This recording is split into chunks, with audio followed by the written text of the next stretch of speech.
ప్రజా సమస్యలకైనా పోరాడుతూనే ఉంటాను. ఈ గెలుపు ఓటములకు అతీతంగా పనిచేస్తాను. జనసేన పార్టీ నుంచి బలోపేతంగా దిగిన అభ్యర్థిగా నేను గుర్తింపు పొందుతాను. విజయమైనా ఓటమైనా సరే ఒక అనుభవంగా ఒక నిజాయితీ పరుడుగా నిలబెట్టుకొని ఈ కాలనీ సమస్యల్ని ప్రధానంగా నా ధ్యేయంగా పెట్టుకొని ఇంకా ముందుకు కూడా చాలా టెక్నాలజీ ఉపయోగించి కూడా మన కాలనీ సమస్యలన్నీ పరిష్కరించే బాధ్యత నాది. యువకులకు ఆసక్తి ఉంది, అందరూ కూడా నా తరపున రండి. నల్గొండ జిల్లా నుంచి యువకులకు మొత్తం కూడా పేరున పిలుస్తున్నాను. జనసేన పార్టీ నుంచి నేను అభ్యర్థిగా నిలబడ్డాను. నాతో పాటు మీరు కూడా కలిసి పనిచేయండి.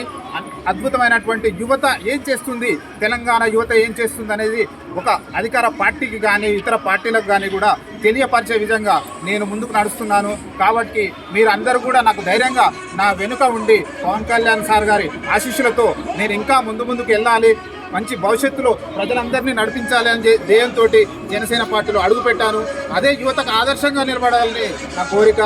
అందరూ కూడా సీరియల్ నెంబర్ 1 గాదరి లవకుమార్ గాజు గ్లాస్ గుర్తుకి ఓటేసి నన్ను విజయపదంలో నడిపించాలని ప్రత్యేకంగా అందరికీ పేరున ధన్యవాదాలు తెలుస్తున్నాను.